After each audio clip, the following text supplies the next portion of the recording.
Greetings, denizens of the tri-state area. Jacob Weil here.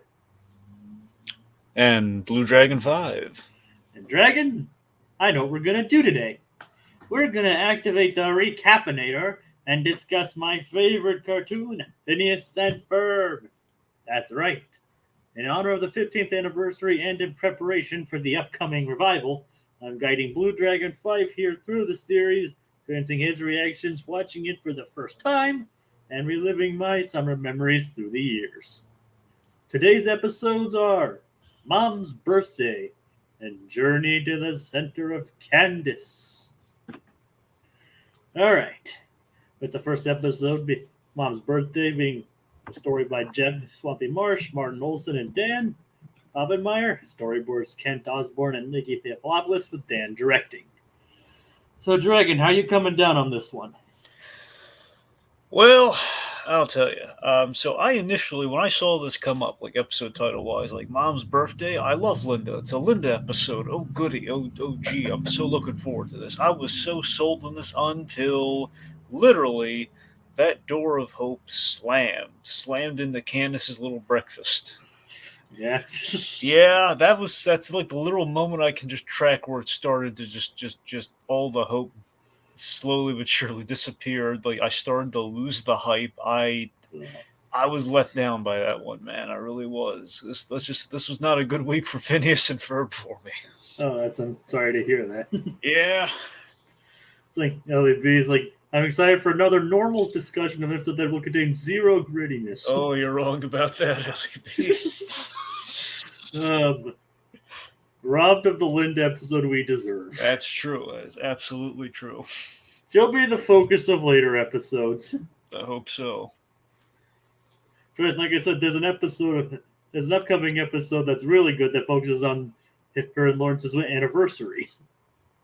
Okay, that I'm looking forward to. I just hope it doesn't turn out like this. Trust me, it'll turn out better than this. Okay, good. And LEB might know what I'm talking about, and she'll probably back me up on that one. So, all right. So you didn't really like this episode, or just like it wasn't just what you expected? I mean, it's not even so much. I don't know if what I wasn't what I expected is the right way of putting it. It's I think ethically and morally this episode is. I think it's off. I think it's very off, and I think I think things are. I think all of our plots, usually the A plot and the B plot, they're not coming together, and I think it showed, and I think it really, and as an episode that should have been like a slam dunk, pretty straightforward, pretty simple. I think we were missing things, and I think it. I think it hurt it tremendously. I really do. All right, that's a fair point. Yeah. I mean, I don't personally agree with that statement myself. Well, let me be honest. Okay, look, it's not. Again, I'm not saying it's like a terrible episode. I just feel this. I think there were holes in the writing that I think overall made it a lot weaker. And I was really excited for it. And I wasn't expecting much, but I was expecting like we didn't make certain ethical choices. I was like, man, that doesn't feel right, and we didn't really learn anything from it. And I think the most egregious thing this episode has against is that. I think the Doofenshmirtz plot was very weak sauce, and that really hurts me. Yeah, again, I don't know exactly what grievance, what you are talking about, or like what specifically you are. And I'm not going to say this isn't the strongest episode, but I'm probably not coming down on it as hard as you are. And believe it or not, Dragon, there are episodes down the line that I really don't care for either. Okay. As a true Phineas and Ferb, I can strongly say that the upcoming episode is very good. Are you talking about the next episode, or you're talking about the episode that I just talked about? That's just what I want. I don't know. I think LB's talking about the episode you're talking about, but I'm not sure. I mean, that's where I'm going, because that's what I'm thinking of. Because the episode I was talking about is like considered to be one of the best episodes of the whole series. Okay. All right, so I guess we can get into the actual episode then. All right, so.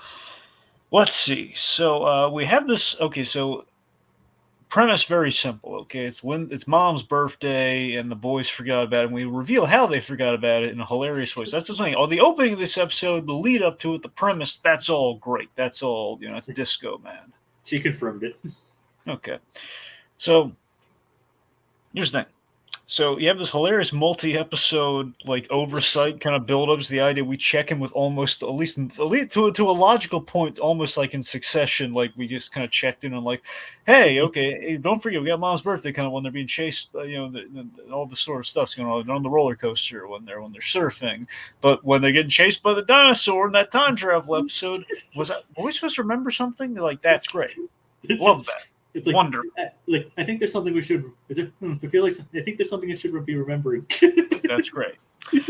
So okay, so the boys are so the boys are in hot water for a change. The boys are like, oh god, we forgot Mom's birthday. We gotta remedy that. So that I can get behind that. That's all great. But here's the conflict.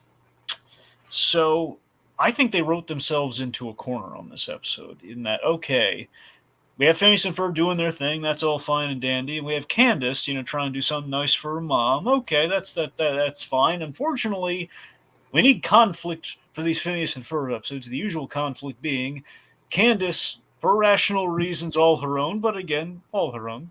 She wants to bust the boys for doing just lighthearted things because she's essentially Jeannie from Ferris Bueller's Day Off.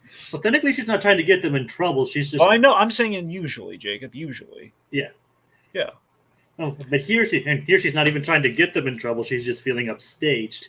Hence the problem. So here's what I'm getting at. So again, ordinarily we have like a built-in formula of Phineas and Ferb, and obviously sometimes we break that formula, but it's ordinarily you need sometimes there's a conflict built in there somewhere in some form of the episode. The problem here is that Candace is actually in the right, and we're mistreating her, and the boys are doing this, and intentional or no, what they do with we're just patting them on the back for this, and it's just I think ethically we're sending the wrong message here. I think the fact every turn we're punishing Candace in an undue way.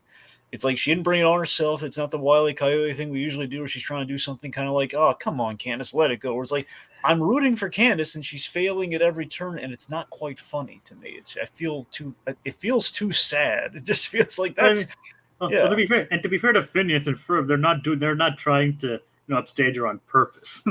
I mean, that's true, but there is some consideration that could be paid here a little bit. And to jump ahead a little, it does pay off at the end where they did the whole thing because of what Candace did. I think it was yes, but it's kind of a band-aid solution. I don't know. It just feels like it feels like we were missing like a moment of genuine oh no, we've been doing this to Candace the whole time. We should remedy that. We didn't have that. They just blissfully happened.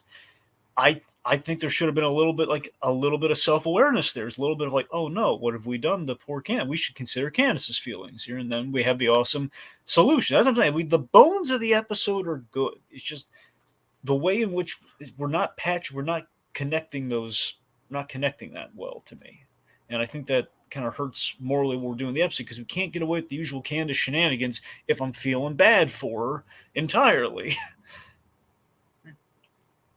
I mean, is that making any sense? Is it? The Furthers are absolutely ruthless in this one. Got to be honest. That's what I'm saying. This is borderline. It's not to the same degree, mind you. It's borderline the SpongeBob issue. Obviously, Povenmire. I don't think. Thank goodness, I don't think Povenmire. He was busy with Phineas and Ferb. He wasn't working on these later seasons of SpongeBob. But I think he basically left after season 3. Exactly. So I think at that point he was working on Family Guy. Sure. So my point is, anyway, slice it. It's not that latter. It's borderline that latter SpongeBob problem where you have a thing where SpongeBob and Patrick are let's just for example, they're annoying the crap out of Squidward, or Patrick's doing something to SpongeBob, and you have these characters that are basically, or even SpongeBob to Squidward with a smile is just basically foiling this character when he did not bring it upon himself, and it's seeming like he has a very reasonable request here, and yet SpongeBob is just going out of his way to annoy him. But to be fair, though, Greg, I mean, it's not like Phineas and Ferb are obviously they're not intentionally hurting Candace or anything. It's not. I don't think it's as extreme as. I know. I'm just saying that it's borderline. That I'm not saying it is that at all, because again, SpongeBob, that's a whole nother kettle of fish. But I guess I'm trying to illustrate that it feels like a step removed from that, and I guess maybe that's kind of what's. I mean, the main difference is that Phineas and Ferb aren't even unintentionally being psychopaths. Yeah, but that's the thing. It's it feels like we're kind of the needle is kind of tilting towards that direction. It's don't needle towards that direction. That's what the great reboot is for. We don't need to do that here in the actual episode. I guess the dragon. I just think we have different perspectives on this one, which is fine, of course. Yeah, I mean that's fine. Again, I want to again. It's like the setups are funny, but even then we get to the other comedy problem of the episode, Yeah. the Doofenshmirtz plot.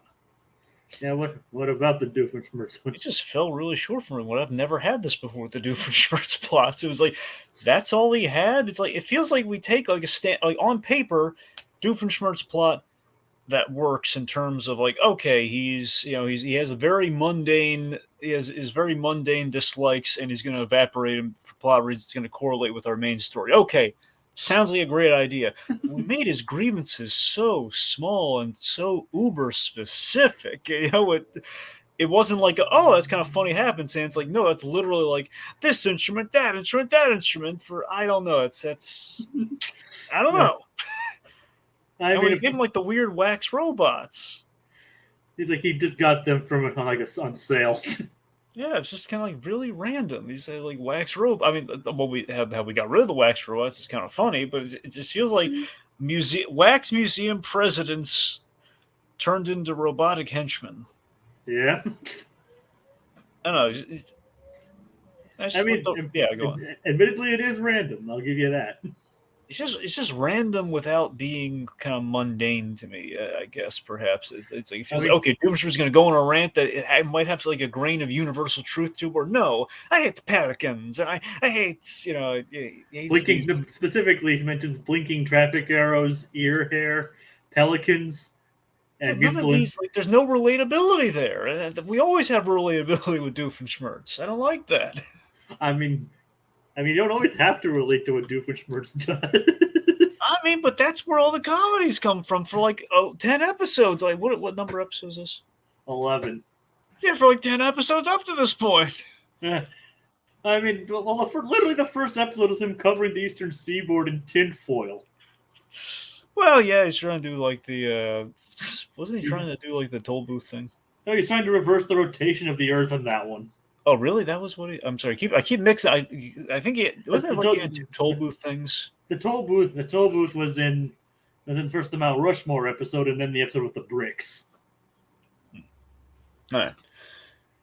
And all right, well, fair enough. Not every evil plot necessarily has to have a relatable component, but bear in mind that was the first episode. Even so, like tinfoil, it's just like all the means he could have used. So if it's not relatable, it's more because it's funny kind of thing. Yeah, but even so, it wasn't like a ha-ha funny gag of like, he's just listing out like certain things like blinking traffic lights. It's not really, I don't know. I guess it's like an absurdist kind of thing from that as usual. I don't know. I guess it just kind of emphasizes like how petty he is. Yeah, but I mean, petty's like petty against his brother. He wants to cover his brother in pigeon goo. That's petty in all the right ways, It's like literally calls it as like a truly petty act of revenge. Like, yeah, I don't know. It felt like. So you prefer your Doofenshmirtz more mundane?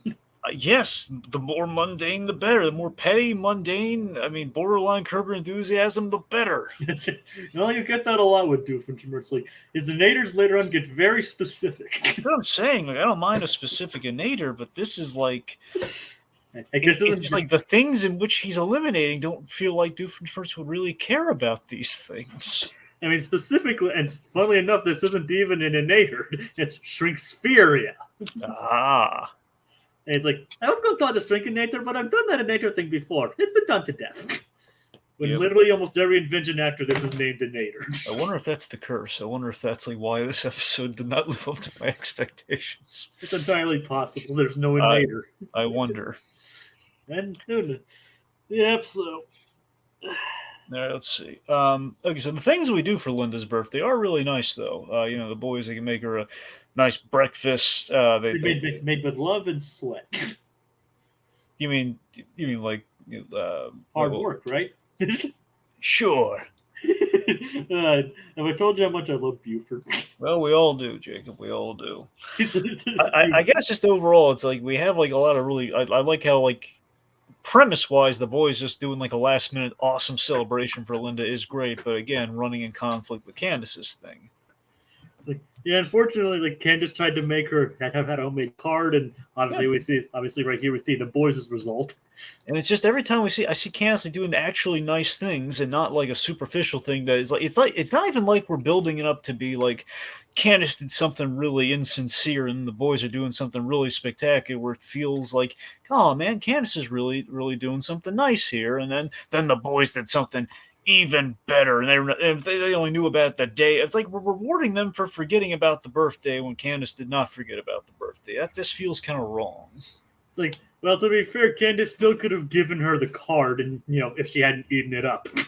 Yeah. Okay. I mean, ready for some gritty reboot? All right.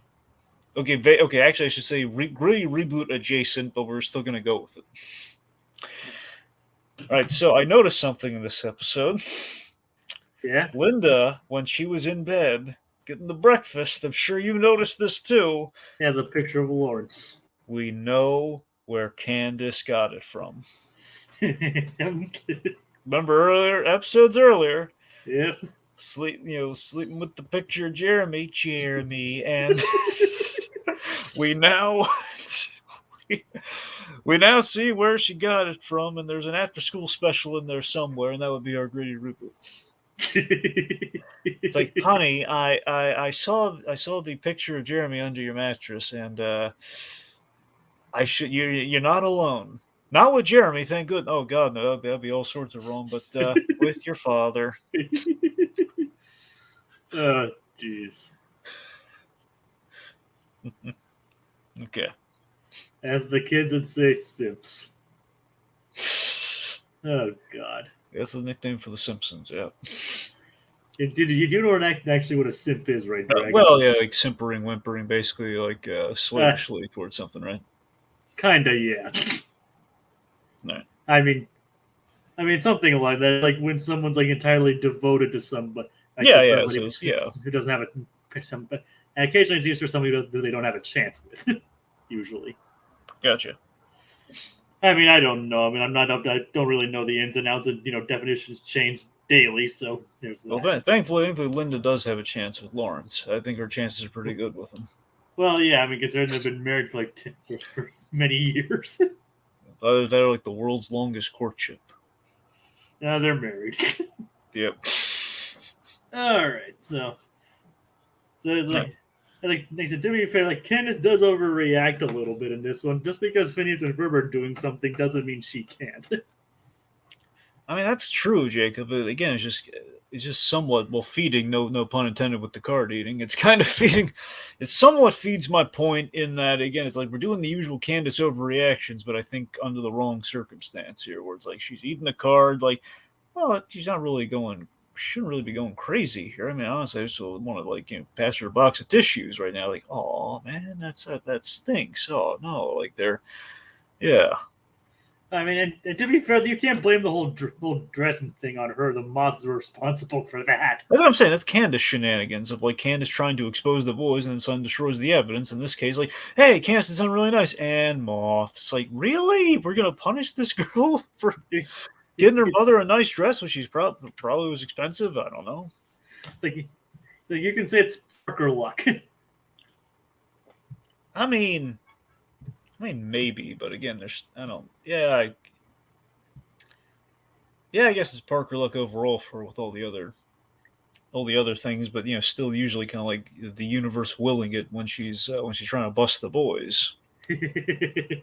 Yeah. Like I said, though, she isn't trying to get them in trouble this episode, though. Yeah. She's not trying to do that. So, I mean, I see where you're coming from on that, and like I said, I don't even think it's as nearly as egregious as some of the other examples you've mentioned, like especially with some episodes of SpongeBob or other things. Like I said, considering like she doesn't like mad at her brothers or anything like that, she just feels more inadequate than anything else. Now, of course, the Gritty reboot does write itself on this one. Yeah. Just very simply, again, like I said, what if you just turn the diode just a little to the right, just a little to the right, and it's basically the boys pulling the full SpongeBob and full later season SpongeBob, and it's like, but only basically, what if we actually said what we didn't say in the SpongeBob episodes, where it's like, for a moment, they were kind of saying, "Hey, Candace, bet you wish you did better, huh? We completely forgot it was Mom's birthday, and look what we did." Yeah, what's your excuse? You call that a birthday card? Look what we did. See these little folds? See how we're making a little card dance? It's a Yeah. postmodern. It's a postmodern amalgam of origami and pop-up. Yeah, Ferb. Say it. Make her feel like crap. Yeah.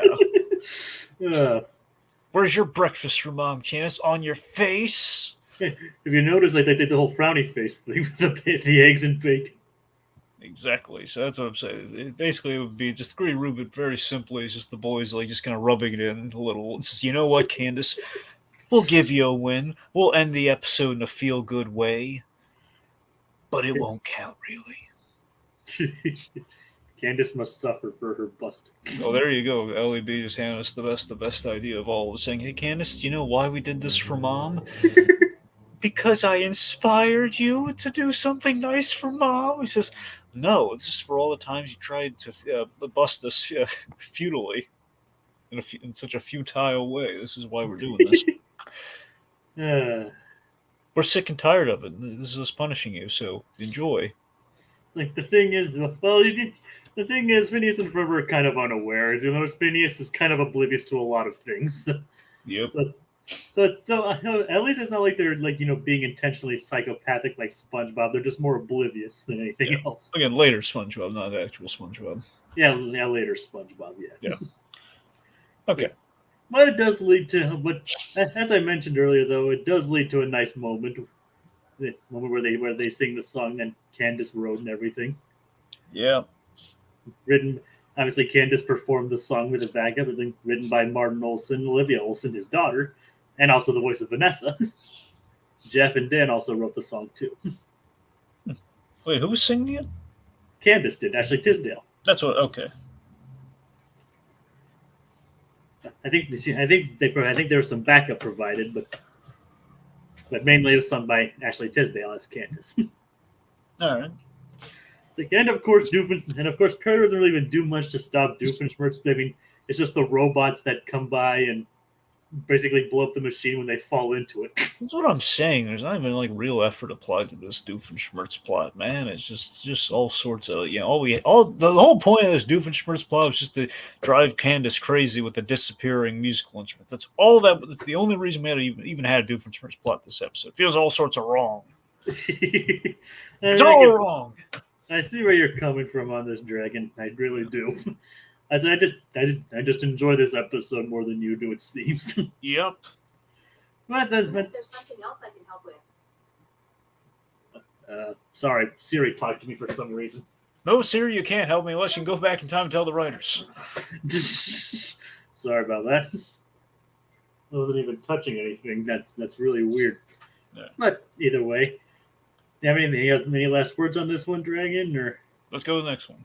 Let's go to the next one. Journey to the Center of Candace. Story by Bobby Gaylor with Martin Olson. Storyboards and Kim Robertson and Kent Osborne. And Dan directed once again. So, how are you coming down on this one? Well, Jacob, it's the darndest thing, I tell you. I by comparison, I like this one more than Mom's Birthday, but then on the rewatch, man, I tell you, it has some issues that I think I think it's solid, but it's a little by the numbers, and I think that really shows on the rewatch. And I have some logic holes. I'm not going to be that guy saying plot holes, but I'm just saying for me, it's like kind of like even in the cartoony logic that we've set up for Phineas and Ferb, there are a few things in this episode that I watch, and I'm just like on my face, like questioning, like, really? Does that really make sense, though? It's like, are we doing this? So at times I'm throwing and it doesn't help too. And all of that's, I feel, is stuff that I could actually apply to the episode. This next thing is something like just for me in general. It didn't bother me when I was watching the episode the first time, just in general, as you kind of gleamed. I'm not. As a kid, when I get through it, like when the Magic School Bus did it, when we go inside the body, it's a thing where it's waning more and more on me, given how afraid of body horror conscious that I am these days. It just feels like, oh, medical stuff. Like I don't have the constitution I once did as a kid. Like during Ozzy, I can't watch Ozzy and Drix anymore. I can't do it. Basically, you don't like bodily interiors when people go inside other people's bodies. I mean, in general, just medical stuff, period. I mean, it's a miracle I watched The Good Doctor. I'll tell you folks that. And when I watch The Good Doctor, I'm fast-forwarding through the medical procedures most of the time. Remember, you keep bringing up Kids Next Door, so you must have hated that episode when number 4 ate the Brussels sprout. That's what I'm saying. Sometimes I had more tolerance to it than others, but I think when I was younger, I had a greater tolerance to it than I do now. And that episode was probably grosser than this one. That's the thing. So it's kind of a weird. It's kind of weird. It's less a gross out factor, just more just medical fears. I mean, to be fair, this one probably does have a bit more artistic license than that one did, though, too. Ironically enough, both of them involve shrinking down and going into the body. Yeah. But for entirely different reasons. Yep. So, it's like, obviously it begins with Phineas and Ferb trying to decide whether to build a shrinking ray or a submarine.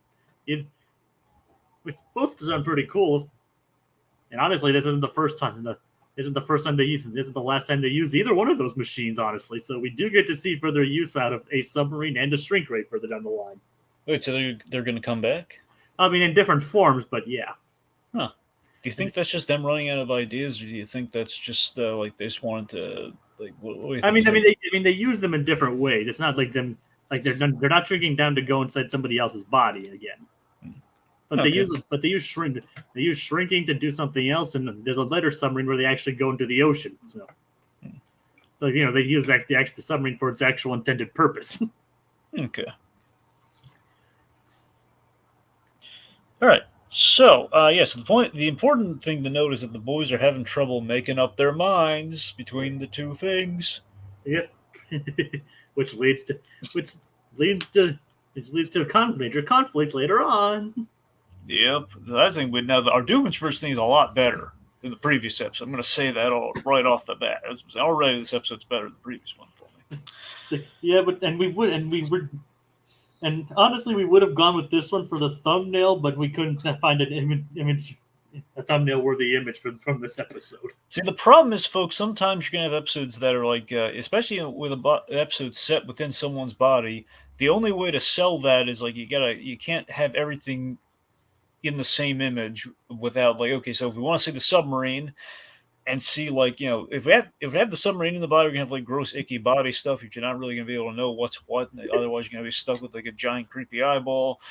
Alternatively, you're gonna have a thing where okay, there's the submarine, but not in the center of. Like, how do you show the center of Candace without showing Candace? That's the riddle, my friends. So we just settled on the birthday episode. Yeah. Like Dragon was really against the eyeball. I was against the eyeball, yes, all right, because if you overthink, it's like, wait a minute. So it's like when you close the eye, it's like going. Are they in her head? Like I don't know. It's like you track the body map. It doesn't make any sense. And looking at the body map, I want to throw up. I don't want to. I was doing a screen share to find an image for this, and you're like, take it off the eyeball.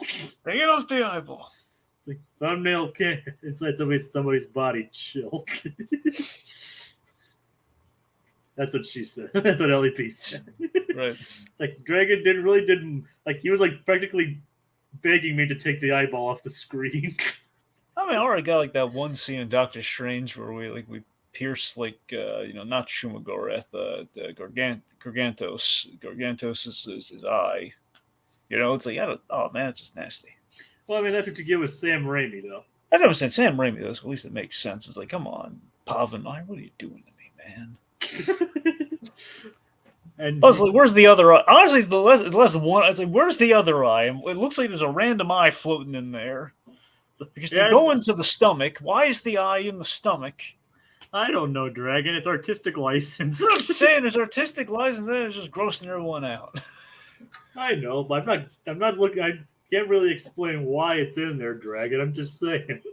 Anyway, so we're getting ahead of ourselves. So here's where things start to somewhat break. Okay, so Candace. So Candace is asked out on a date, was it a lunch date specifically? Basically a walk, but then it leads to the restaurant. So yes. Okay, so essentially you're gonna have she knows she was gonna eat, so I guess it's like a lunch date of some. Okay, so she's asked out on a lunch date by Jeremy. Well, she didn't know it was going to be a lunch date. She just wanted to go to the restaurant and didn't want to feel like a pig, I guess. Well, yeah, so she knows there's going to be food, Jacob. Well, otherwise, why would she eat beforehand? I don't know. I'm not a teenage girl. No, my point is like she's okay, never mind. Anyway, I mean, Dragon. Do we really know what goes on inside a teenage girl's mind? well, no, I think she suspected there's going to be food. I don't want to eat a lot when I'm there. I'm going to have a snack beforehand. I think that's pretty direct. I don't know. Well, I mean, people do that in real life, Dragon. That's right. I'm not. That's not. That's what I'm saying is happening. I don't know why you're fighting me on this. I'm saying yes. That's probably so she would know it's a lunch date then. I mean, I don't know. Anyway, I'm not fighting you on it, but she gets a call from Jeremy, and what happens is like she obviously covers in Jeremy and Jenny and Stacy, and they start screaming about it. And Phineas is like, "Let's go outside." That's really funny. Yeah, there's only so much screaming even Phineas can take. Okay, so here's where things start to break down for him. We go outside.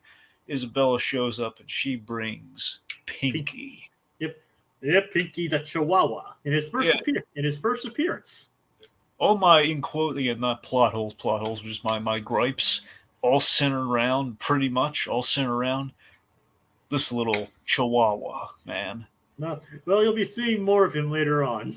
Oh, great. Well, trust me, there's an interesting revelation with him you'll find out soon. Okay. I have an idea what that might be, but we'll see. Oh, you want to take a guess and let me tell you, or do you want to wait? Well, let's just wait. I'm pretty sure I know what it is. You might have already guessed, but I'm saying I think it's a pretty easy guess in this show. What the twist with the dog probably is. Yep, it's not even a major part until later on. Yeah, so I would not. But point being, right now, just as is, at least in this introduction. Yes. Pinky kind of, I call BS on this little dog, man. Why is that? I want to tell you why. Why? So Isabella shows up with her dumb dog, a little dog here. That she's like, we do this really on the nose set, like, hey, this is my precious possession here, the sash with all the badges on it, and the dog somehow swallows it whole. Okay, so the fact the dog the dog swallows it whole, and we're trying. Here's the whole going to the center of essentially the plan being, let's go to the center of the dog to retrieve something the dog. So that's one thing, that's fine, but making it like a whole sash that. One, just this dog eating, there's no way that sash is going to be intact when it gets eaten. Secondly, why a sash? Okay, why something that big? Dragon, How is it not being eaten whole? That's where I'm going BS on the logic. It's not like a small thing that got eaten, not like a specific individual badge. It has to be the whole sash. I mean, that's the issue, but just the fact that Chihuahua is able to hit it, it's like it doesn't really go against any pre-established. No. Here's the logic: the fact that this whole entire thing it's the size of the thing, the fact that it's a big central plot point, Jacob. It's supposed to be intact, it's supposed to be in there, and the plan is we're going to shrink it, fold it up, and bring it out. One, there's no way that thing's going to survive being in the stomach, given it's one, a sash, two, it was eaten, so it should have been like torn asunder. I have a big issue with why of all the things they could have picked, why the full sash? I don't know, Dragon, but I guess it's something Isabella would have. Yes, that's what would have, but you know what else she'd have? A single badge that would go on the sash before the big ceremony. I mean, like I said, it's probably exaggerated for comedic purposes. I don't know. I mean, what else do you want to think? I mean, what do you want from me here? Okay, anyway. I mean, it's a cartoon, Dragon. I mean, well, I know that's what I'm saying. I mean, for a cartoon, look, I'm not against the cartoon physics here, but it's like, there's cartoon physics in that, okay, if the dog somehow ate it, then we never saw again. But no, it's the fact that we have to go the extra mile. Like, the dog ate it, and now we have to retrieve it in the hopes that it'll be intact. That's where I'm calling BS. That's where I'm saying, okay, you've taken a cartoony gag, and then you've turned to a central plot point for an adventure. And it's like, this isn't going to fly, man. I don't know why you're looking for logic for kind of. I'm not looking for great logic. I'm just looking for something's not tracking here. Okay, that thing is gone. There's no putting the genie back in the bottle. And I call further BS on the fact that she does get it fully intact at the end somehow, and Well, not even shrinking to get it, which defeats the whole purpose of going inside the dog in the first place. So this is what I'm saying, man. I mean, to be fair, he didn't chew it; he just swallowed it. I mean, even so, I mean, so the dog, and the fact that the dog is just going to throw it up in the end. So what was the point of shrinking going into the dog if you're just going to throw it up fully intact? Well, they didn't. Well, at the point, they didn't know that he's going to throw it up. I mean, these boys can build a shrink ray and a full submarine, and they can't figure, maybe the dog's going to throw it up. Maybe we should start there first. Well, maybe they don't want to. Are you saying that they should force an animal to throw up? I mean, the dog could have choked to death on it. Well, clearly he wasn't. Well, yeah, clearly he wasn't. Also, I mean, there they have I'm sure PETA's going to be up in arms about this, even without forcing the dog to throw up. You know why? Because we're feeding this dog any of those feast nuts out there, saying dogs wouldn't eat that. Well, the dog apparently loves grilled cheese sandwiches. Isabel's killing her dog, it seems. Dragon PETA went after Assassin's Creed for a period for going after whales in a periodically appropriate setting. So that's what I'm saying. People are already. I'm saying if people are going after that, they're going to go after Isabel's feeding her dog grilled cheese sandwich, and I'm pretty sure isn't it dogs specifically cannot cheese and chocolate. Some dogs can't have amongst the great list of things you're not supposed to feed dogs. A lot of people actually wrap dogs' medicine in cheese. Really? Yeah, that's how we gave medicine to our dogs. Huh. They wrapped it up in cheese. I don't know about grilled cheese, but. No, okay, tell you what, I'm going to redact most of that cheese point. Most of it. I'm just saying still the feast nuts and the PETA people are probably going to be up in arms about it, but unjustifiably so. So I'm going to forgive the cheese thing. So cheese is all fine. I just Googled. It's yes, technically dogs can eat cheese, including cheddar, mozzarella, and cottage cheese. Okay, so we're all good there. So redact the rule. We're going to redact the cheese point. It does say it says fattening and tasty, so it says moderation is key. So there's that. Okay. But technically, yes. Like a slice of American cheese, they can have that. Okay. Anyway, so I understand to a point where it comes from the whole sash thing. But Dragon, I used to have a dog that ate socks. So the full sock was intact. It wasn't it didn't tear at the sock and till it was all sort of fibros. It literally swallowed a sock.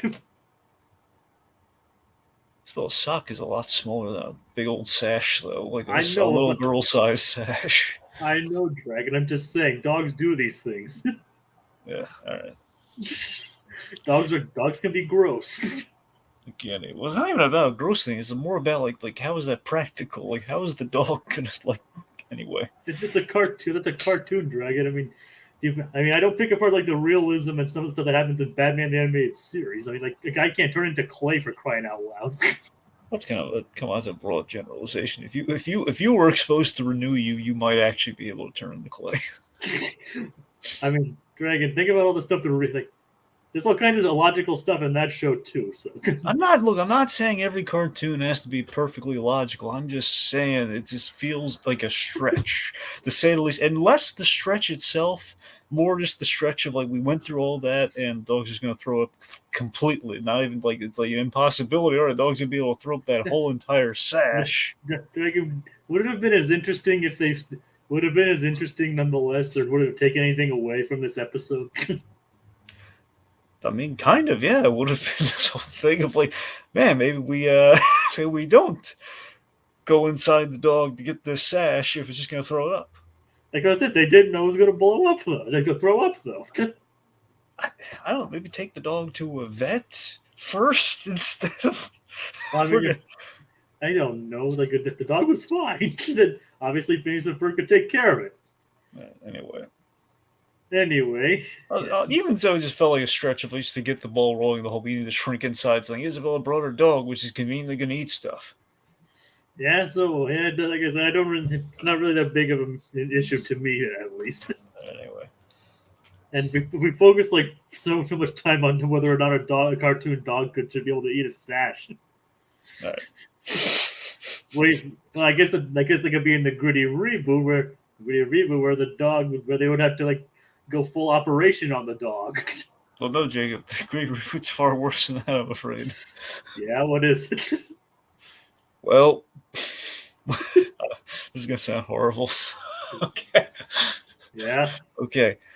So Isabella is like, "This is my prized possession." The dog goes wild, somehow eats the sash. The boy's like, how is that possible? And the dog essentially chokes to death on the sash. Yeah. And Isabella's just trying to traumatize, like, I don't know what just happened. Well, Isabella, it ate the sash. I don't know how it did it, but it did. And, well, now it's dead. I Hello, mean, you should animal. have trained your dog better. I don't know what to tell you, Like, man. It ate sash. It ate something that was non-food related, you know? hello, animal control. Animal police. Yep. You let your dog eat that sash? No, I didn't. Basically, Isabella's taking the cord over this action, and the boys are like, "Oh God, we have to help Isabella out of this jam. What do we do?"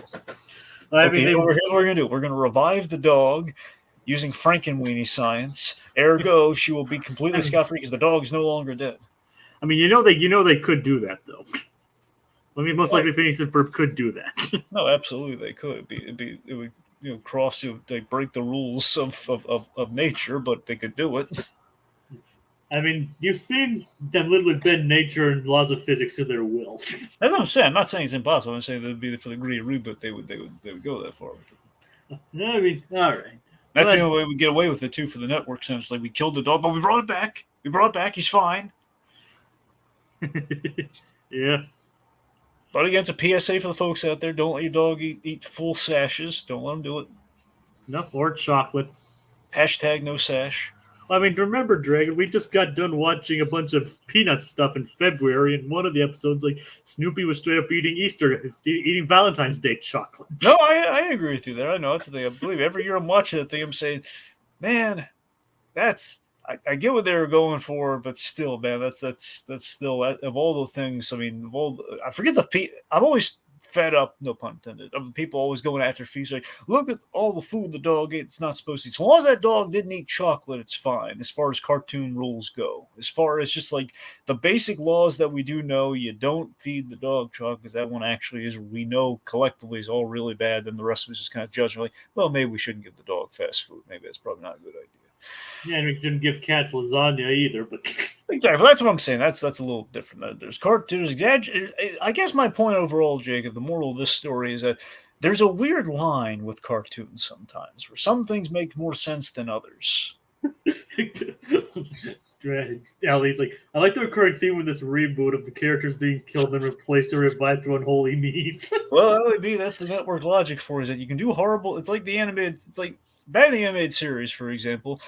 There was a rule, with all the animated cartoons, especially superhero ones, is that you can't kill characters, but if they were robots, you can kill them as brutally and aggressively as you like because they're robots. Well, and as with Robin's Reckoning, they couldn't kill someone on screen. Yes, and only sometimes you have creative solutions to get around it. So we can kill all the characters we want aggressively as possible, so long as they come back in some way, shape, or form. Like unless you're Robin's parents. Well, yeah. Which, to be fair, Bruce Timm even admitted that they created a more effective scene in that case. Yeah. So I was like, sometimes folks remember, sometimes network mandates are a good thing.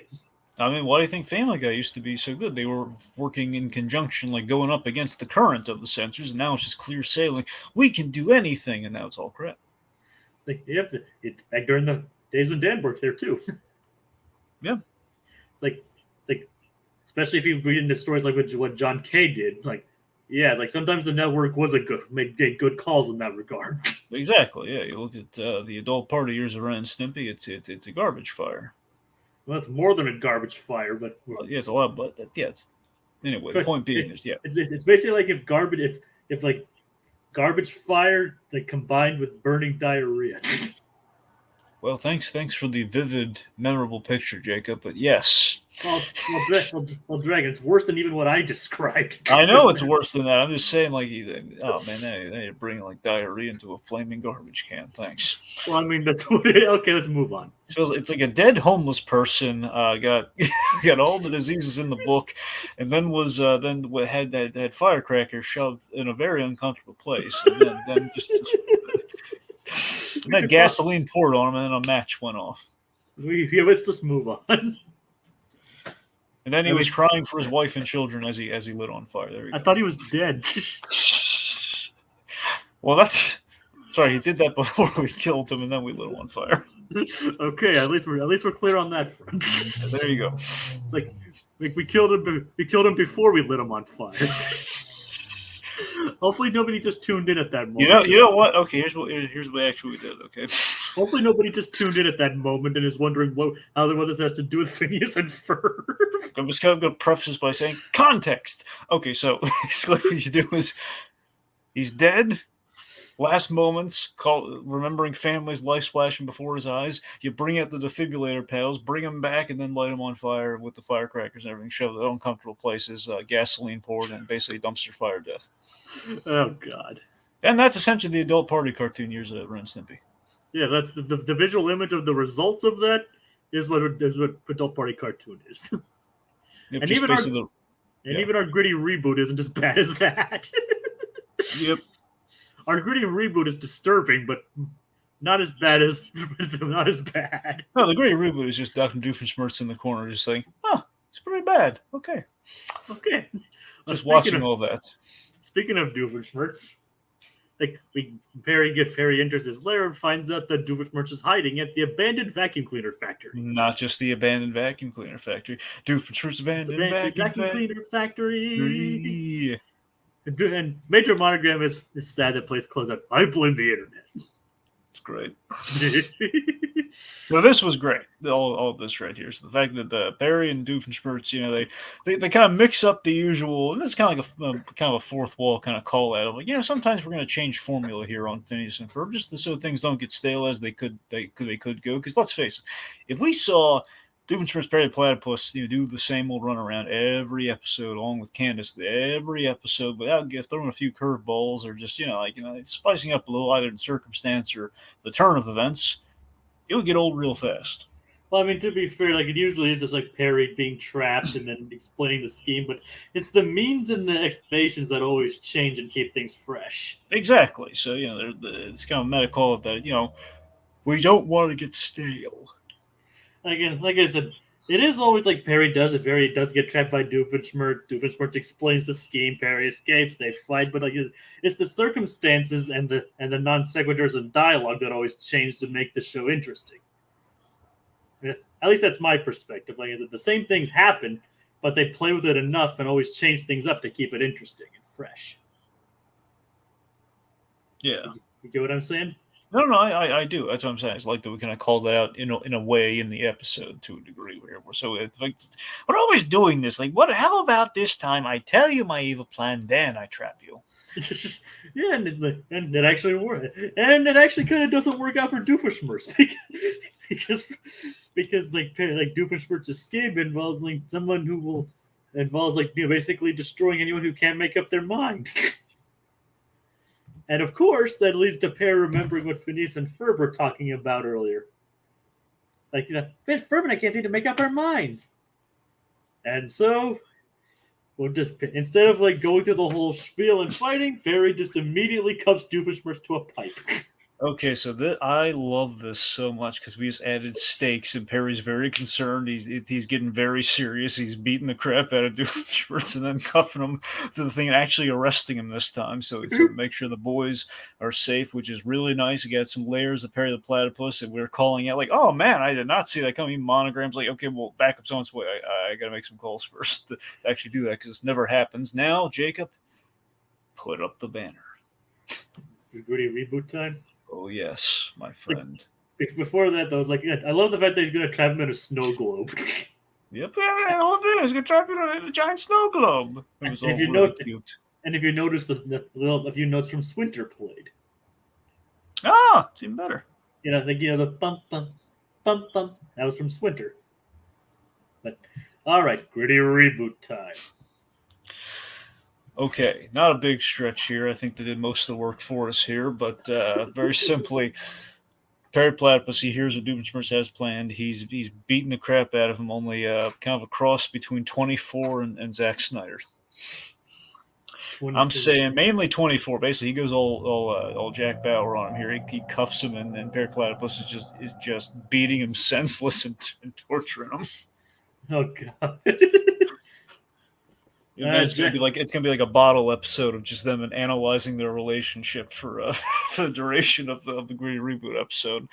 It'll basically build to a point of like, what's Perry gonna do? Because it'll be like kind of the third season ending of Daredevil, where it's gonna be, I'll never stop hunting Karen Page, Falky Nelson. It's like, Vanessa. And then Perry Perry brings up a Vanessa. Yep, and Since he can't talk, he like holds up a picture of Vanessa and like draws an X on it. exactly. Basically making the bargain with them like Matt Murdock makes. Exactly. There's parallels. Yep, just you leave my boys alone. Basically, have to do an own sign language or like a little speak and spell sort of thing. Like you leave the boys alone, or else you'll never see Vanessa again. Yep.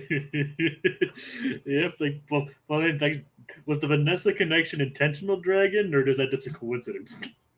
A little column A, little column B.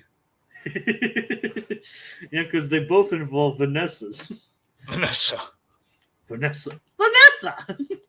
You hurt Vanessa. You embarrassed me in front of her. Seriously, okay, oh god, I have. Well, then again, he's the one that does most of the embarrassing. I have a Greedy Reboot, but we can't use it yet.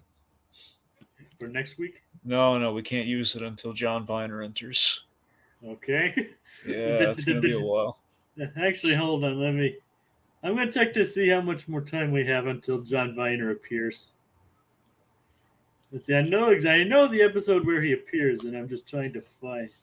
This is episode 11. He doesn't come into episode 17. There are no accidents. Yeah. Oh God.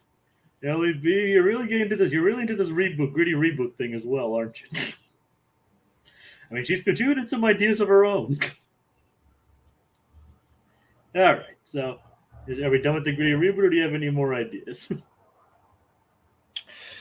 Let's see. So I think that's basically, pretty simple. As Perry Platypus would torture him. They reached kind of a Daredevil kind of apex in that whole situation. And they were good for the time being. We'll see if anything else comes up. All right. There. Let's see. Oh well, let's just keep going. Well, Candace finds the sandwich that was after Pinky ran off to chase a cat. Which is like, that's so cliche. You're better than that. That's pretty funny, yeah. Yeah, but she finds the sandwich on the sandwich plate on the ground. So this is another. It's not a big problem or anything. It just kind of makes you wonder, like, really, Candace, you're gonna eat like a random sandwich that's like on the floor of like the garage. To be fair, Dragon, it was on a plate. I know that, but I mean, Jake, if you walked into a garage, you saw like a random sandwich that was clearly meant for somebody else on the floor on a plate, would you eat it? I mean, honestly, I'm not. I mean, probably not. That's the answer I want to hear, Jacob. But yes, I mean, most likely not. I should say. I would hope so, man. I mean, just like random sandwich. You have no idea how it got there. It's like, oh, look, a sandwich. I'm gonna eat it. It was in the garage on the floor, on a plate, but on the floor. Yeah, I mean, no, Dragon. It was on a plate, so it's not like the 5-second rule's in effect here. No, but it's a random. It's a strange sandwich. You never eat a strange sandwich, Jacob.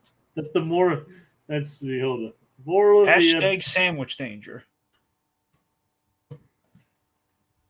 Yes. Yeah. If. Yeah. Well, anyway, the boys have shrunk down. And they enter Candace and enter. Believe they're going. Yeah, you were about to say it, weren't you? Yes. I knew it.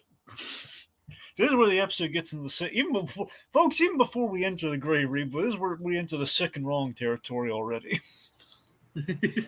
There's the moral of the episode. Never eat a strange sandwich. Don't go inside your sister's body. Well, yes, but keep in mind, I wouldn't for a grilled cheese. Maybe another kind of sandwich, though. There you go. I mean, I guess that'll be a standards. I mean, she'll eat another sandwich off the ground, though, but not a grilled cheese. All right. Anyway, I guess we should. I guess you're not going to say anything regarding that, Drag. yes, I'm gonna coin the Freakazoid gag. Enough about the sandwich already. We talked enough about the sandwich. Let's move on. Is that an actual line or is that just a paraphrase? No, well, it's well. He does say, enough about the sandwich. Can we? The first part is the line. I think I paraphrased a little bit afterwards. It has to be a really good sandwich, though. Yeah. All right. New Deers does say enough about the sandwich. That is his line. At least she has standards. Like a good point, Walt. At least she has standards. Yeah, she is. Yeah, she'll debase herself for other breaded goods. Well, at least she has sets her boundaries. It doesn't just eat anything off any random sandwich off the floor like Candace does. But either way, she swallows the sandwich, taking them into her esophagus. I guess I'm trying to be careful with my words here. Yeah. Okay, we gotta calm that a little bit on this, okay? Because it's not just us reading into it like we're vile or diseased or anything, okay? They call that out in the episode, okay? Because Ferb is like, that's so wrong. Doesn't he Ferb say that? That's like I know we'll get to that. Right. First off, we have a pretty pleasant song here with the Hemoglobin Highway. Even though it does have a lot of disturbing imagery you're talking about regarding the eyeball. Robert F. Hughes, Martin Olson, and Dan wrote the episode. Mm-hmm. Wrote the song anyway. But I think it's like it has the eyeball, which you mentioned, and you're probably afraid of at this point. Well, I mean, I'm not quaking in my boots, man. It's just I don't want to stare at it for like a whole podcast. Yeah, I know. That's like I didn't want to stare at it for an hour either, Dragon. But yeah. you were like probably almost yelling at me to take it off the screen. Yeah. Like no eyeball, no. But anyway, after that, Phineas spots only eyeball I want looking at me for an hour on a podcast is Mike Wazowski, and in that case, I don't want him like detached. I want him in the monster. There's gonna be an episode. There's gonna be an upcoming episode that's into basic of this episode of this series in season 3. That's like, you know the whole lights out gag where you can only see a character's eyes. Yeah. There's basically they tell an entire episode with that gag. But granted, it's not based on being inside anybody's body. So you still have more eyeballs down the line. All right. It's like Phineas spots the tacos and Candace's favorite cereal, then you can suspect something's wrong. Only when Isabella calls it to tell him the sandwich is gone, he's like, "Yeah, we're inside Candace's stomach." And then Ferb, as he points out, that's creepy on so many levels. So they called it out. Okay, they said something. They know that they knew there was a sick and wrong component. This the brothers are inside. Well, inside her stomach. They're inside her stomach. Like I said, Dragon, we have to be careful with our words here. We do, but I mean, they put that in the play. Okay, that line was like an admission of we probably should call it out at risk of calling it out, and they did so. Yeah, I know, Dragon. I'm not denying that. That's what I'm saying. So I'm tempted to do a gritty reboot here, but there's only so far we can possibly go. I mean, it's not HBO after all. Yeah, Dragon. I'm not looking for that. No. But I can make several Bates Motel jokes, but we're not going to do that right now. Dragon, that's arguably worse. that was more AMC though, right? No, that was A&E. Oh, A&E. I know it's rare, but it was A&E. Oh, all right. So it really seems like a AMC thing. It does. That's what I'm saying. A&E very rarely they will have Bates Motel was like their big. That was their way of competing with AMC, and they did a really good job. All right. Yeah. I still have yet to watch Bates Motel. I love Bates Motel. Yep, I know. Anyway. So, let's see. So, so they're calling Candace on the phone, which is pretty funny, and she doesn't believe him, and so they have to prove it. It's like she's on her date with Jeremy. That means we are on a date with Jeremy. That's what I'm saying. There's the sick and wrong component right there. I mean, come on, they're dating the boy with Candace. It's not right. Again, creepy on so many levels. What I'm saying. On so many levels. Yep. Oh God. See. Okay. So. Oh God. I have to Jacob, I reluctantly say throw up the banner. So the gritty reboot time. Yeah. Gritty reboot time. Well, I'm gonna try and phrase this one delicately. Oh God, Dragon, be careful here. Well, in the gritty reboot, we're playing this for adult comedy here. Candace and Jeremy, they're having their date and everything, and let's say, to put it tamely, they're making out. It's going well. They're going CW with it. Oh God. And that's when the boys interrupt the date. And let's just say, thank goodness they interrupt them at that stage. Oh God. That's all I'm gonna say. But still, gritty reboot territory. I'm just like, oh God, that's sick and wrong. These are all the things we don't want with Phineas and Ferb. Egad. Like, as a wise man once said, that is sick and wrong. Yep, sick and wrong. You know what I'm talking about. Yeah, Ron Stop, right?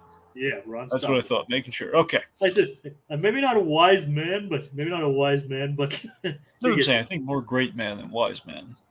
Yes, and also 100% best man. Yeah, I guess. Wait, was he? I think he wasn't he like a best man at a wedding once? I don't. That's.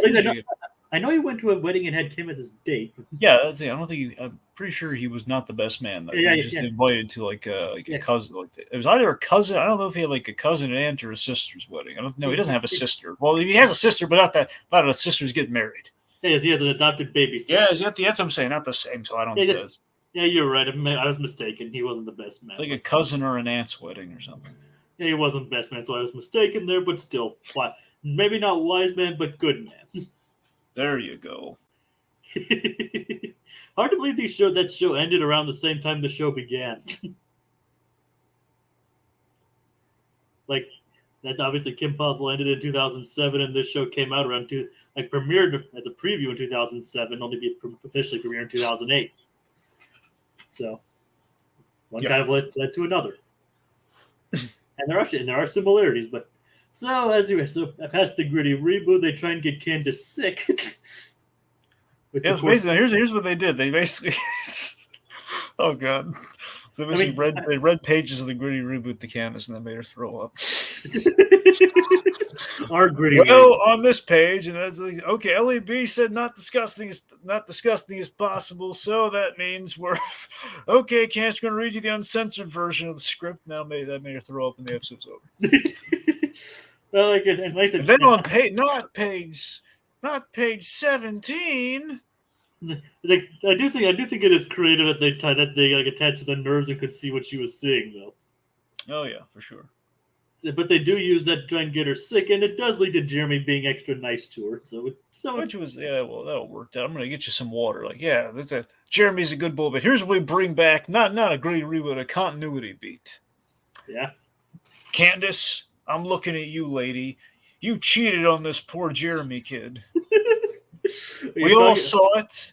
Are you bringing up last week's slushy Yes, I am. She cheated on this nice slushy dog kid. She cheated on him. You said it wrong, Dragon. What? You said it wrong. It's like you're supposed to say yes. Yes, I am. Oh, right. Yes. Oh, we got to mention that, Jake. Before we get at this episode, we got to talk about the. Was it this episode or the pre? Oh, there's this episode. We had the delivery guy who brought in the subparts. Yeah. Aren't you wondering if we're a little young to be using all this? Yes, I am. Yeah, we get that a lot. Yeah, we inverted it. So there's a theme to the episode of inverting things, and unfortunately, we invert things with Candace, which is not good. Well, let's just be glad we didn't see the outside-inator this episode. Oh, wait, don't tell me it's a real thing. Well, it's a part of a clip show thing. Oh, okay. It was like, you know how, I guess, some shows do clip shows, and like sometimes they insert things that weren't in the previous episodes to trick their audience. Oh, can you imagine? Oh, Doofenshmirtz, the gritty reboot time, real quick. The first band-worthy Recap-inator. But you know what I'm talking about, Dragon? How, like, sometimes the clip shows throw in things that didn't happen to throw off the audience. Yeah, no, I know that. Yeah.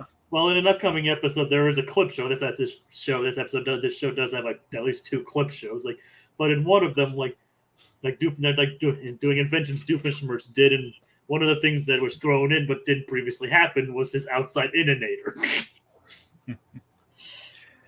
Fortunately, it was only on screen for the results were only on for a second though. I was like he invented an inside-out-inator. It's like, oh great, now I have to invent an outside-inator. So yeah, the inside-out-inator, Jacob, the gritty reboot. Yes. But don't you want to hit the gritty reboot time? All right. Yeah. So yeah, it's the inside-out-inator. Oh god, it's a Doofenshmirtz. Doofenshmirtz has his inator geared up and like, I saw what you did last time, Barry Blas. I'm just gonna hit the button. I'm just gonna hit the button right now. He hits it, and then just Doofenshmirtz, what he sees just utterly horrifies him and scars him for life. Like, oh god, what did I do? Oh god. Well, the example I mentioned, he did it to himself. Well, yes, and I know they say, listen, but I'm saying this is worse. Okay, I'm saying like, oh god, what do I do? Stop! Don't touch me! Don't come near me! Oh god! So he tries to undo it, and then basically the machine's not working. He hits it, then he hits himself with it. And they're like, oh god, the Ferb, don't fight me! Please don't fight me right now! And they're fighting each other and they're hitting their inside. Oh god, this is horrible! Hit the button, not me! Bury the button! Oh god! And it's like just Doofenshmirtz's worst nightmare. And then Vanessa comes in like, Dad, oh god, oh what is happening right now? Oh, Vanessa, he's coming apart because after all the fighting, Vanessa, hit the button for the love of God, hit the button. And it's just this utterly. And Vanessa's like scarred for she's in therapy for years after this. Man, her gritty reboot's just getting worse and worse. I know, yeah. Thank goodness they're not going to do this. Exactly. Right. So speaking of Perry and Doofenshmirtz, Doofenshmirtz manages to trap Perry in his any-flat surface magnet belt. Now, this is great. I love this. So the fact that any flat surface they were adhered to, and then realizing he packed two of them, so whichever bag he'd open, he would he'd get ensnared. But now so is Doofenshmirtz, and they're stuck on the roof of this vacuum. This vacuum cleaner factory. Doofenshmirtz abandoned vacuum cleaner factory. Catchy, but not the most catchy. It's a funny jingle though. No, it is for sure. So anyway, it's and then Doofenshmirtz gets trapped. He's like, "What time is the backup coming again?" So that's just great. So when they're fighting to get out the thing, they're rolling out the window and all the buildings. Kind of like that scene from Into the Spider-Verse where. Miles Morales is discovering his powers for the first time. He's wall crawling on the side of the building, running away, getting pigeon stuff in his hand and everything. And not to mention Gwen losing her hair. I know that's a different scene. Yeah, it's a different scene, but yeah. So yeah, that too, yeah. And that does involve bodies and bodily stuff, but not as gritty, not as horrific as what we've talked about here. Right. All right. So while that's happening, the boys do manage to get out of by basically having her cough them out. Yep, and of course, I mean, I don't think we need a great reboot for this one, but just in general, there is thank goodness they came out the front end. Let's just say that much. The Dragon are trying to avoid that. Right. You're the one who's talking about you don't want to talk about all this stuff, but then you're talking about at least they didn't come out there. Yeah, well, again, that's less body horror. That's just more like, this is gross out. That's less like actual body horror stuff. And to be fair, even for this show, this is probably as gross as the show gets. Really, there's not a lot of more gross out humor in this show. Well, I would hope so. They had the boys inside their sister's stomach. Yes, Dragon. We have to be careful with our words. I get it. That's what I'm saying. So, I mean, that's as far through the line as you can get it, my friend. I mean, wow, on a kid's show, nonetheless. And they made that joke, too, so it's not like they're hiding it. It's like, yeah, we're inside Candace's stomach. That's creepy on so many levels. You're GD right, Ferb. You're right. GD? Yeah, you're goddamn right, Ferb. Is that what the kids are saying now, Dragon? Yeah. All right. I don't know. Yes, it is. I don't know, because I don't spend time with kids. Yeah. All right, there we go. Right. Okay. So as Doofenshmirtz and Perry crawl, Doofenshmirtz actually manages to get free of his belt by attaching it to the vacuum and catching on the vacuum handle. Perry does the same thing, but it actually activates the vacuum. This gag is great. Like some idiot. This is like cartoon logic I can get behind. Someone built a functioning vacuum cleaner from the top of this building. A giant functioning vacuum. That's like that I can get on board with. But not a giant sneezing building. Yeah, no, well, it was a building, right? Yeah, like remember in Flopstars. No, I remember. Yeah, the Flopstar thing. Yeah, no, that I don't buy. Yeah, you buy the giant vacuum, but not the sneezing building. Yeah, because at least it functions like a vacuum. Okay, a building had to go out of their way to build that nose. Yeah, that's man hours that Doofenshmirtz is never going to get back. Like, remember, he built an escape hatch in Perry's death trap. That's just him just being an idiot, and that's hilarious. Like, all right, but okay, fair enough. But a nose is like he had to go out his way. I got to put nerve sensors on this thing so it can sneeze and it has like hay fever, perhaps. I don't know. That's a lot of trouble. It was more pepper, but yes. Well, I'm saying in general, but you're right. You know, it is pepper. The fact is that it would have to be a nose that could be affected by stuff. Sometimes you need to build things for gag-related purposes. Yep. And that includes buildings with noses. It doesn't though. Yes. Yes, it does. Yes, it does. Okay. I mean, you don't have to like it, but yes, it does. Anyway, so the vacuum. The sub lands there. Linda's getting some sandwiches for Lawrence, and there's a sub. The boys built a giant sub, and they reveal underneath the sub. There's a sub. Yes, and I love the design of this thing. I love this was tempting image wise. I love the Uncle Joe's subs. I love this little sub car thing. Like you're like good. You guys remember here. These guys really like food animation. Yeah. I mean, granted, there's not really animation as more background design, but it does look like a really good sub. It does. Also, I like the world building that Jeremy has an uncle, oddly called Uncle Joe. Uncle Joe's sub shop, and the fact that it has an uncle as a sandwich shop. It's kind of nice. And we never see him again. Nope. but what it is? Do you think he went out of business, Jacob? I don't think so. Okay. I mean, if it didn't happen off screen, we'd never hear about it. But it's safe to say he's probably still around. Right. So, point being, the sub gets sucked up by the vacuum cleaner, then gets shrunk again, and then ends up on a sandwich. But with Doofenshmirtz inside. Yeah. Now, real quick, really nice gesture again. How could Candace cheat on this poor? She did. Poor They're not dating yet, Draken. He's inviting her on dates. Ergo, date. They're not boyfriend girlfriend yet. I don't know, but even so, I mean, she's actively pursuing him, and he's not turning her away.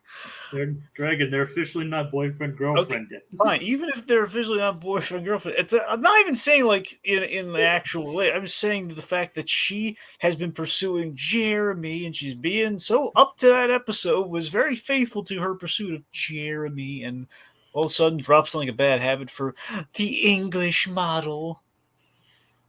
I know what you mean, Dragon. UK Jeremy. It's like that's come on, man. That's this nice lad, this stateside nice lad. She drops him for the UK kid. And well, obviously it didn't work out, Dragon. I mean, only because she didn't stay. And we never see Charles again either when they do go back to England. That's what I'm saying. It feels like, did we really need a Jeremy for the UK just for one episode? Did we really need to do that? They're going to go to the UK again, aren't they? Yes, but we never see him again. That's what I'm saying. So what's the point? Why did you bring him in the first place? I don't know, Dragon. Probably to give her motivation to be the princess in distress. Call Martin Olsen up. I need answers. Call him up. I have his number. Jacob, I know you have his number. Don't put me on. Call Marty. Dragon, if I had his number, do you think I'd be doing this right now?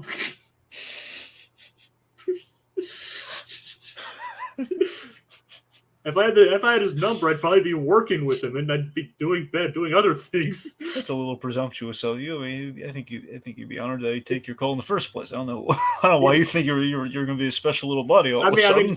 Like I said, well, my point was that like if I had his number, I'd probably be friends with him at that point, Right. or at least know him or know him from work. He's a friend from work. Yes. It's Marty.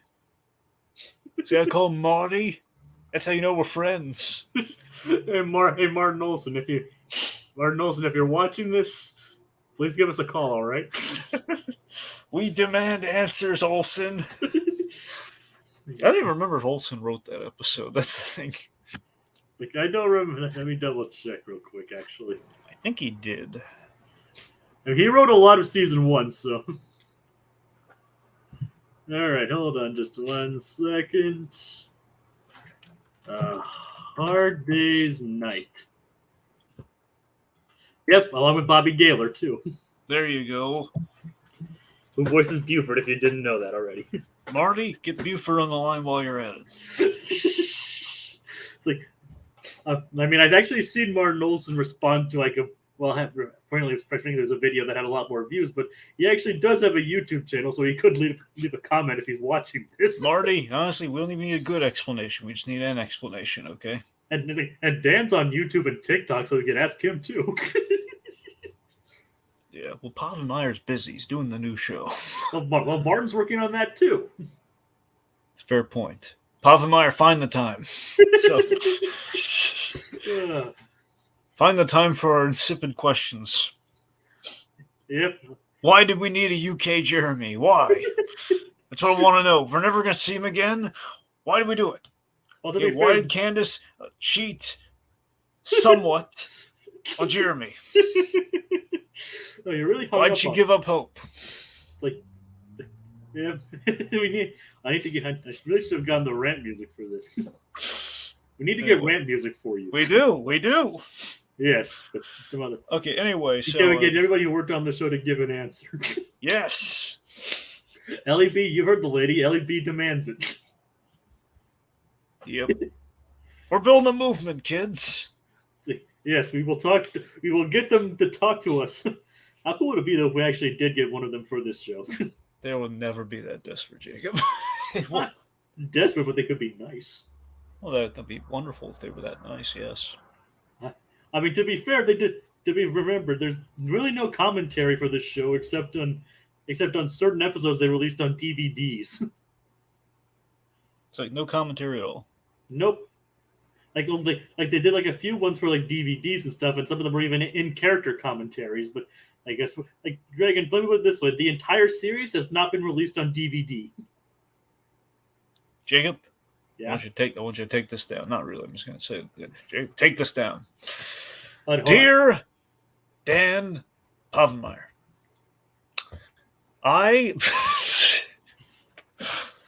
Dear Dan Povenmire, I think it is a crime that Phineas and Ferb does not have adequate bonus feature representation. I would like to remedy this immediately upon the return of Phineas and Ferb to build hype and to compensate for Disney Plus not releasing their stuff on DVD and Blu-ray. I think the way to build support and maybe change the system in total would be for you to release Phineas and Ferb with gobs and gobs of awesome bonus features, specifically featuring commentaries, let's say on every episode, just to kind of give everyone something to aspire to. We know you have the time in between siestas. At the very least, you have a litany of writers who can't all be writing simultaneously at the same time. They have to go for lunch sometimes.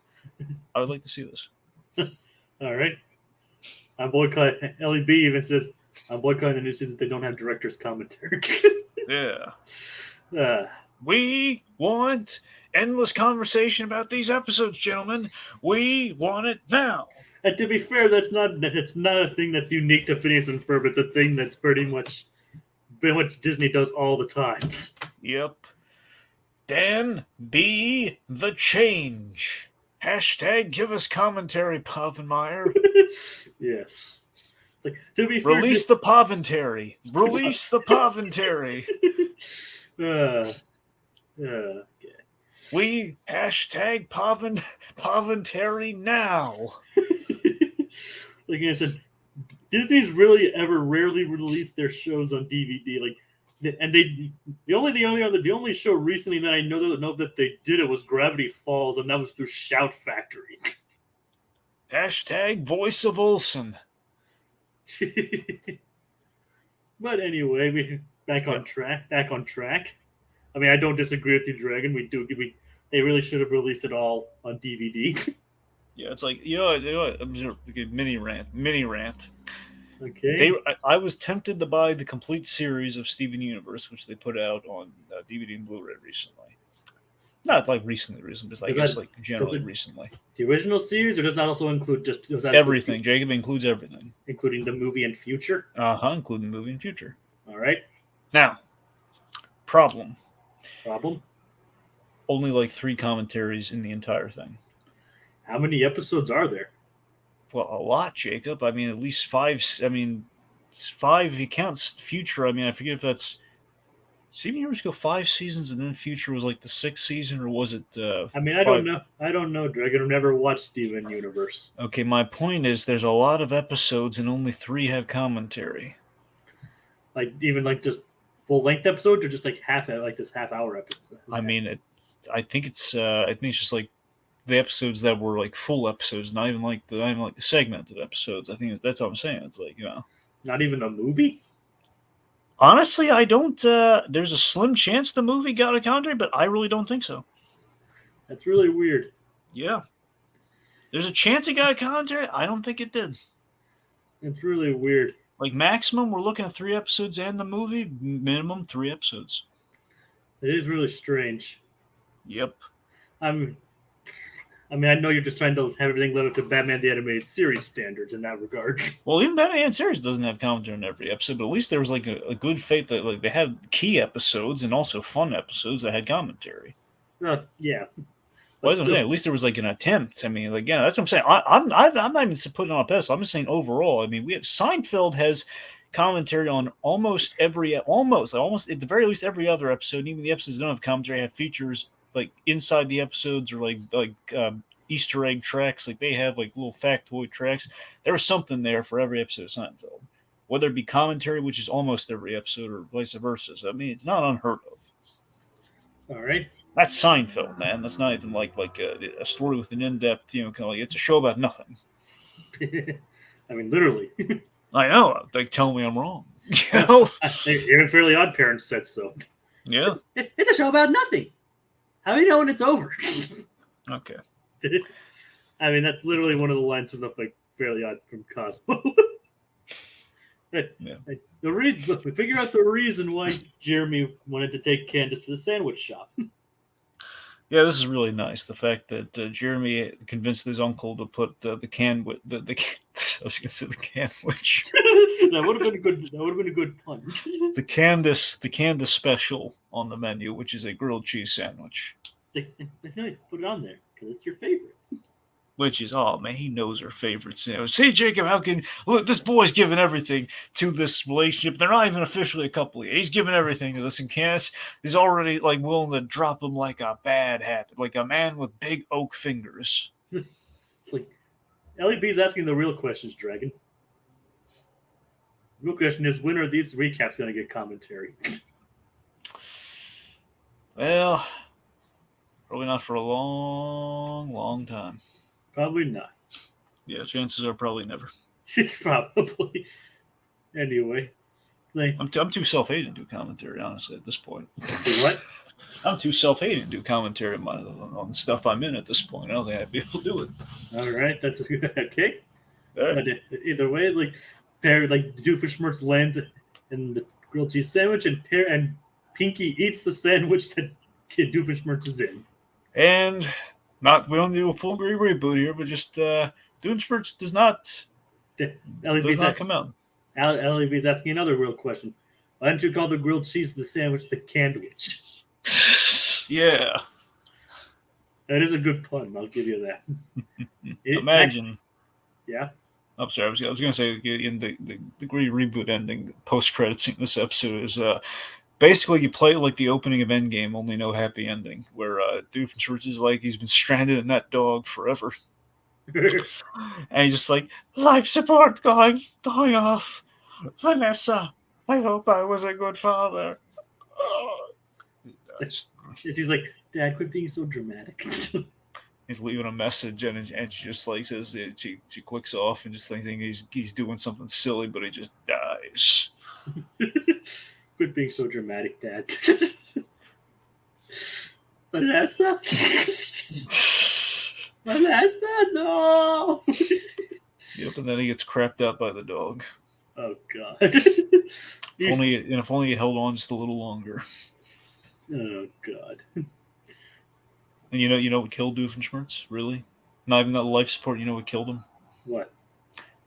That sash. She didn't get all that sash back. There were fibers. There were badges left over. And Pinky had a really high fiber diet. Yeah. So it took time. It took time that Doofenshmirtz did not have. That killed him. Oh, God. Isabella killed Doofenshmirtz. Inadvertently. Yep, she didn't train a dog well enough to kill Doofenshmirtz. Well, we do know he got out eventually. Well, now we do, yeah. We know how he got out. I think Well, hopefully it's a clean way.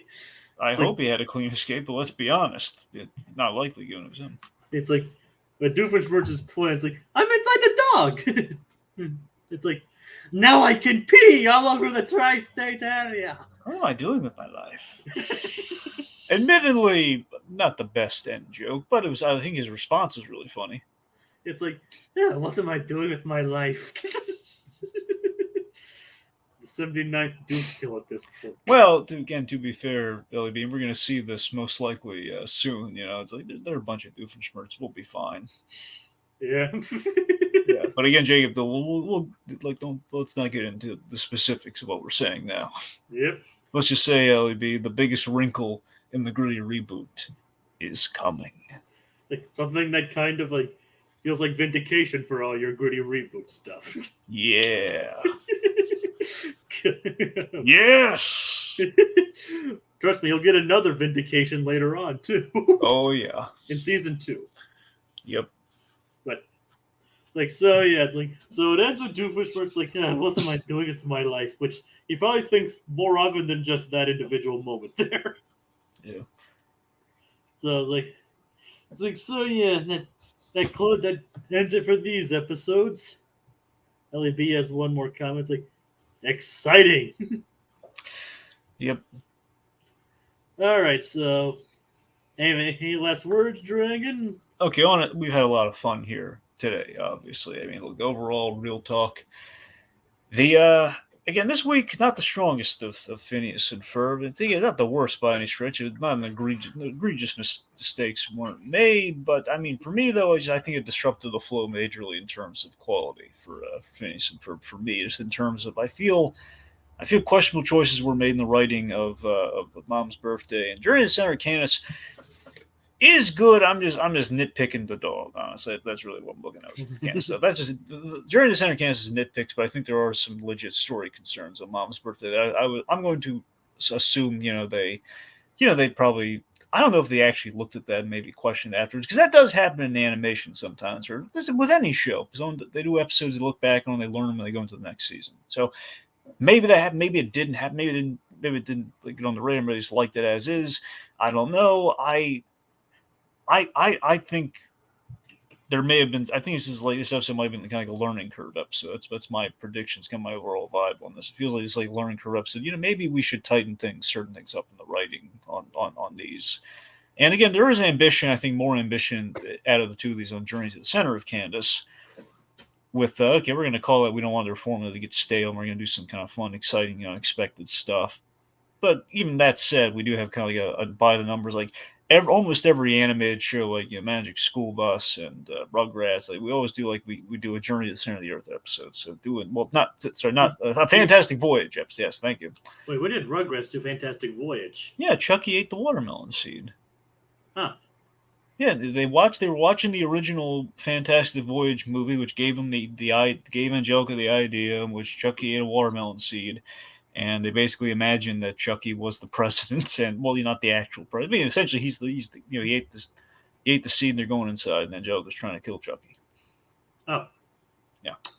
Well, that's Angelica for you, I guess. Yeah, pretty much. So, my point is, like, it's kind of a been there, done that story, which I think overall kind of harsh the mellow on it, but it had a lot of good stuff in it comparatively to Ron's birthday. Ron's birthday, I mean, I'm honestly, it's not a thing where I'm not upset with Mom's birthday. I'm just disappointed. I'm not mad. I'm just disappointed. Exactly. That's how I feel about Mom's birthday. Would you say that their least favorite is still the Magnificent Few episode? Yeah. This is not like that where Magnificent Few is like, man, I can't get into it. I just felt numb to that. Where Mom's birthday is like, I wanted to love this. I really did. I mean, this thing was like made for me in concept, but the execution was just off. Yeah, that's fair. Yeah. So keep in mind, this still is early season. They're still figuring this stuff out before they settle into the more strictly formula that it became. Yeah, it's not like and before they went wild with some of the stuff they did with the formula. If I really wanted to be petty, I'd be pulling out like a dinosaurs comparison, saying season 1 of Dinosaurs, episode 11, in fact, blew my mind, and it did. Phineas and Ferb, not so much, and that also got 4 seasons. What episode of 11 was in Dinosaurs? That's I remember I told you about this off podcast once. That's the episode with the grap. I always butcher the name of these things. So it kind of sounds like grapes. Essentially, the endangered species. The endangered species that Earl buys. Yeah. Earl buys for his anniversary. That was supposed to be for him and his wife to eat for the anniversary. And basically, Robbie finds out they're endangered species, and he basically educates Earl about this, and it leads to a heartbreaking ending that was utterly gobsmackingly powerful. And it's like, oh my God, we went there with this episode. It was like, God bless the Jim Henson Company, and that was episode 11. 11's had me utterly floored. You never expect an episode 11 to have you floored like that. You mean Endangered Species? Yeah, that's the one. That's episode 10. Dang it! I'm looking at Disney Plus right now. It's episode 10. Son of a. But I get your point. Okay, forget everything I just said. I get your point though, Dragon. You made your point clear. See, I was so confident, and then it all just went away. To be fair, it might be a production order episode 11, but Disney Plus has it at episode 10. Yeah, I think I just goofed it up on that one. I could have sworn I keep getting 10, 11 on that one. Screwed up. I've been saying 10 before. I never trusted it. I went to 11, and now I regret it. That's fair. I still understand your point, though, Dragon. Yeah. Every show goes through growing pains, or there's some awkward phases, and I think that, and obviously this show does have some here and there, some duds here and there, as you'll find out. Yeah. Every show does. Mm-hmm. I mean, almost every show does, I should say. It's but you have seen episodes sprinkled throughout the rest of the show. You've seen the Christmas Vacation, the movies, and Night of the Living Pharmacist, and you liked those. So, and those were all later on. And those really didn't stick with the formula most of the time. So you can see that they worked out a lot of the bugs. Sure. So there we go. Now remember, kids, never eat a strange sandwich. That's the moral of the whole story. That's what this entire entire podcast has been leading to.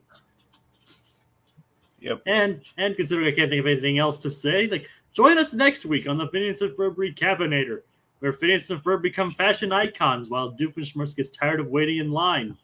The boys make ice cream for Isabella, and Vanessa tries to bust her father. Good night, everybody.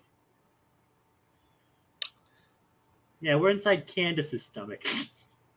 # bring back the Canwich. A Canwich.